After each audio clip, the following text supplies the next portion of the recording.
Physiology is a must question in the exam and it will be overlapping with many chapters. And there are must questions in the exam regarding physiology. So, yes, it's a hard topic for surgeons, but it's not impossible. The whole point is you remember what you practice. You remember the anatomy because by time you will practice it by any mean. But for physiology, when you get an ECG or ABG or even when you look at the neck, you look for the masses. Seldom you look for the jugular venous waves. Even in the ER, you can find the Glasgow Coma Scale assisted by the emergency medicine. But yet, you have to assess your patient and understand those topics for your patient preparation. For example, can you do a surgery for an old patient above 50 year or 60 year without an echo or ECG? In your practice, you will ask for them. According to the UK protocols, you will follow their protocols. So, you have to understand them well. Have I to dig more in those waves and those scoring systems? Indeed, in fact, no. You have to know the basics and build upon the basics. So let's start, for example. What do you know about some like the jugular venous pressure or the jugular venous pressure, the JVP? What is it? Can anyone share with me what is the jugular venous pressure?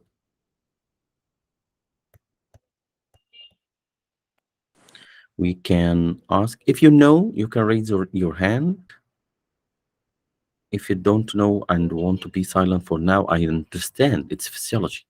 You have to be the silence in front of the science, or you don't like it, whatever it. So, okay. The jugular venous pressure is giving you information about the right atrial pressure. You know, the heart have four chambers. We are talking about the radial right atrial pressure. We have the waves. In the exam, he will ask you about the wave, what the wave denotes. So, do you know or familiar with this writing? ACX VY. Every wave from those waves will be asked in the exam. For example, the A wave. The A wave, it's all about the atrial contraction. And if you have a cannon wave of A, this is caused by the atrial contraction against a closed tricuspid valve. It will be like the cannon in this wave. The C wave instead is denoting the closure of the tricuspid valve, while the V wave, does anyone familiar with the V wave?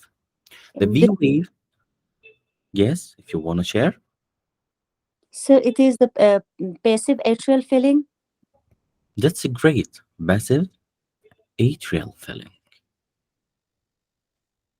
How about the Y? It is The the this ventricular filling, passive ventricular filling. this is about the open tricuspid valve Yeah, and ventricular filling. and ventricular filling. Yeah. Another question. If the JVP is denoting the right atrial pressure, where can I see them by my eyes? By my eyes, you can look at the patient who is sitting on his bed and look through his neck. You will see the pulsation here. You will denote this rhythm ACXVY, ACXVY, ACXVY. This is what you see. And in the exam, he will not ask you about the JVB in deep. He will ask you, what does it measure? Each wave from those waves, and if we have a pathological wave like the Cannon wave due to atrial contraction against a closed tricuspid valve, which you can see in a complete heart block, when you block the heart of someone, of your beloved one, you will see a cannon in your face and a cannon in the jugular venous pressure. This is the canon A wave. So please don't completely block any beloved one heart. Clear? How about the X wave? The X wave, it's about the atrial pressure during ventricular systole. So now we have taken a piecemeal about the jugular venous pressure. From those minutes, if you have came up with few items like its right atrial pressure, we have the heart here. It's not like this. The heart we have for chamber. So this is the right atrium.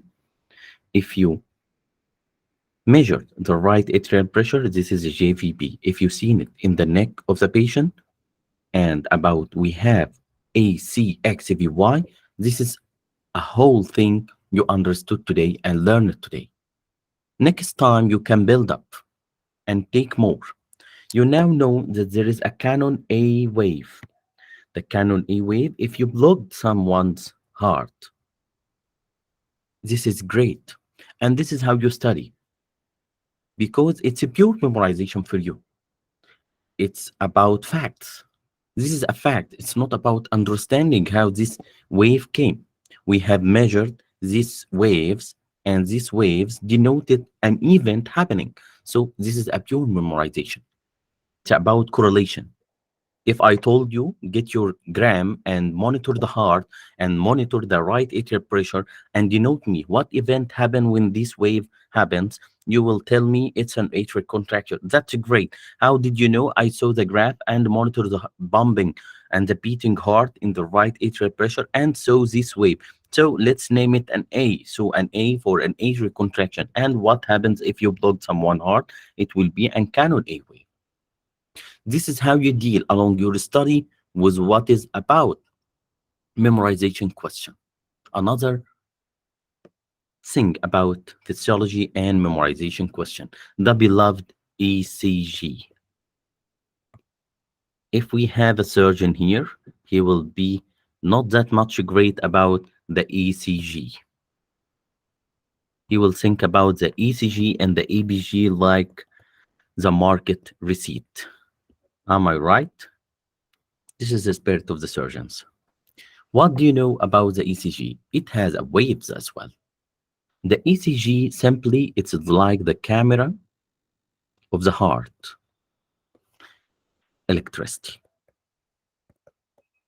You have the heart here and you put the leads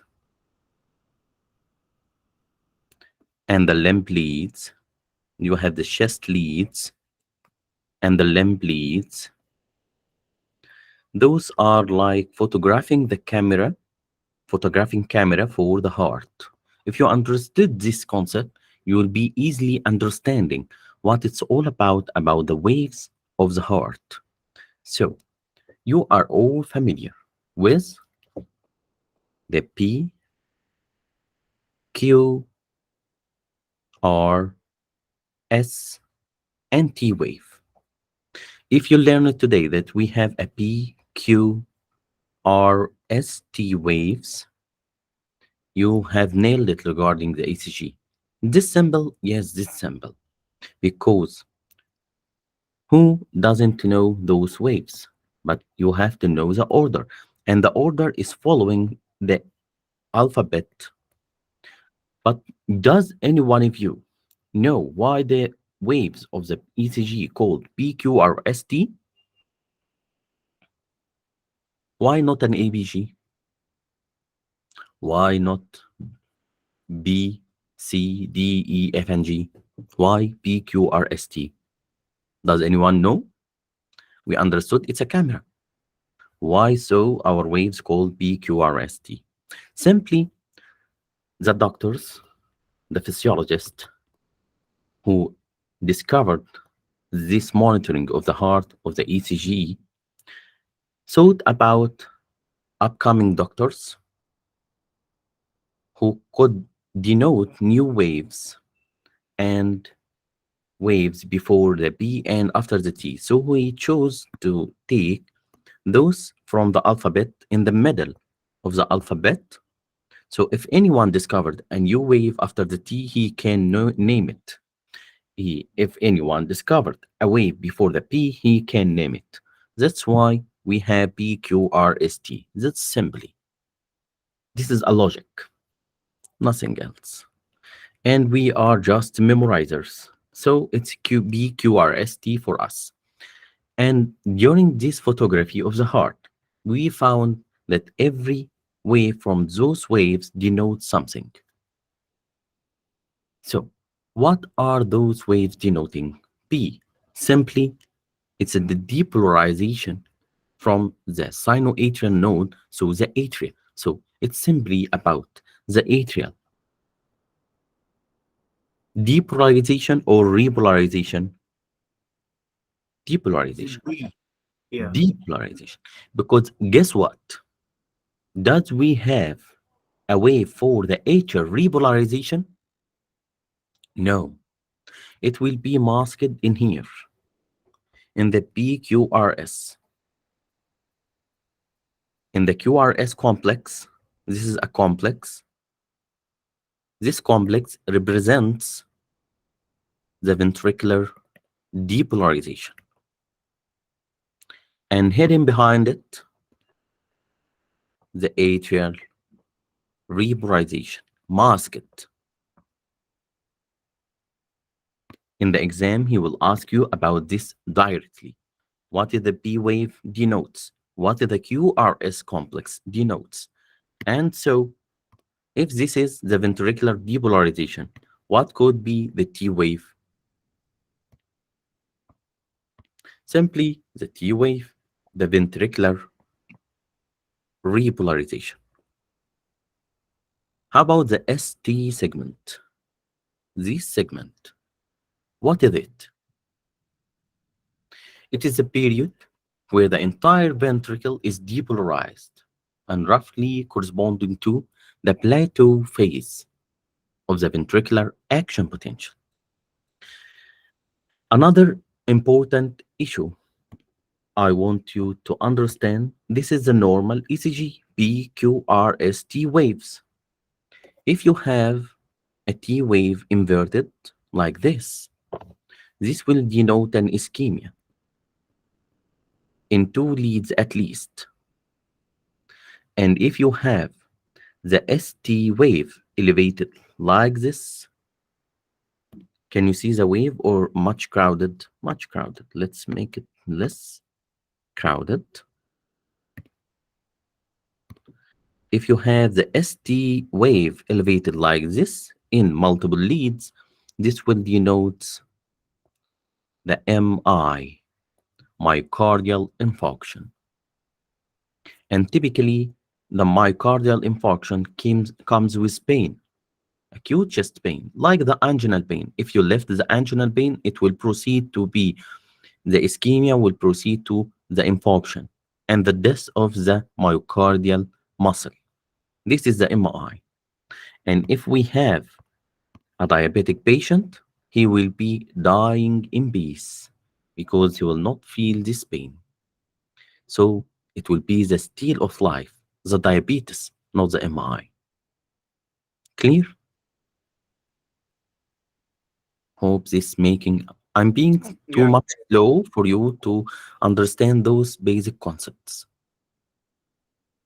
We are attacking a topic will come in your exam. We have talked about the JVP and the ECG like a piecemeal. If you get a message from this whole session today about the P wave, about the atrial depolarization, and the atrial repolarization is masked by the ventricular depolarization in the QRS complex, and the T in the ventricular repolarization, this is a good message to have.